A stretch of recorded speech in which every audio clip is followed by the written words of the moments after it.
બનાસકાંઠાના સરહદી તાલુકામાં ભારે વરસાદ વરસ્યો છે। જે રીતે હવામાન વિભાગે આગાહી કરી હતી તે પગલે સરહદી તાલુકામાં ધોધમાર વરસાદ વરસ્યો છે। આખું બનાસકાંઠા જાણે બેટમાં ફેરવાયું હોય તેવું લાગી રહ્યું છે। મોડી રાત્રે શંકર ચૌધરી અસરગ્રસ્ત વિસ્તારોમાં પહોંચ્યા।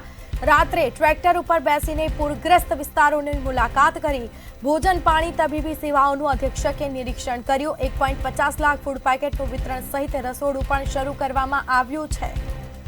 તો બનાસકાંઠાના જે સરહદી તાલુકાઓ છે ત્યાં ભારે વરસાદ વરસ્યો છે। જનજીવન પ્રભાવિત થયું છે। લોકો જાય તો જાય ક્યાં તેવી પરિસ્થિતિ હાલ સર્જાઈ છે। લોકોના ઘરો પણ પાણીમાં ગરકાવ થતા ઘરવખરીને નુકસાન પહોંચ્યું છે। તો 1.50 લાખ ફૂડ પેકેટનું વિતરણ સહિત રસોડું પણ શરૂ કરવામાં આવ્યું છે। બનાસકાંઠાના સરહદી તાલુકામાં ભારે વરસાદ વરસ્યો। મોડી રાત્રે શંકર ચૌધરી અસરગ્રસ્ત વિસ્તારોમાં પહોંચ્યા, મુલાકાત કરી લોકો સાથે વાતચીત કરી।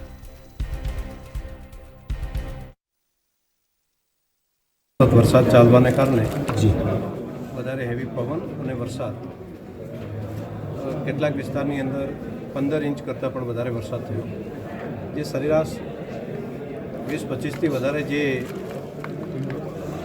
20-25 ઇંચથી વધારે વરસાદ આખા વર્ષનો ન થતો હોય ત્યાં 24 કલાકની અંદર 15 ઇંચ જેટલો વરસાદ થઈ જાય એટલે આખું જળબંબાકાર જેવી સ્થિતિ સુઈગામ તાલુકો હોય, વાવ હોય, થરાદ હોય કે બાબર આ વિસ્તારની અંદર છે।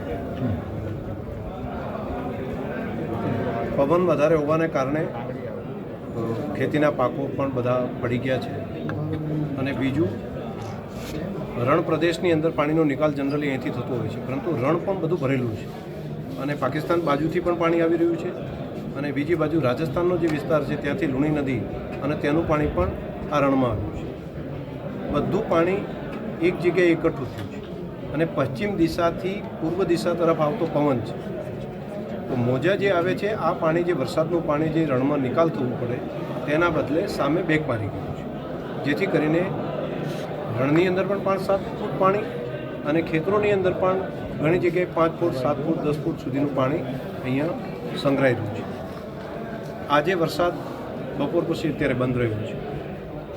સવારે વહેલા જ આની ગંભીરતા લઈને કલેક્ટરશ્રીએ જિલ્લાના અધિકારીશ્રીઓને અલગ અલગ કામ સોંપ્યું, અલગ અલગ ટીમોને તાલુકા પણ સોંપ્યા। એસડીએમ કક્ષાના અધિકારીઓને 1થી વધારે એસડીએમ કક્ષાના અધિકારીઓને એક તાલુકાની અંદર જે ગંભીરતા છે એ પ્રમાણે એમને જવાબદારી સોંપીને એ કામ ચાલુ કર્યું।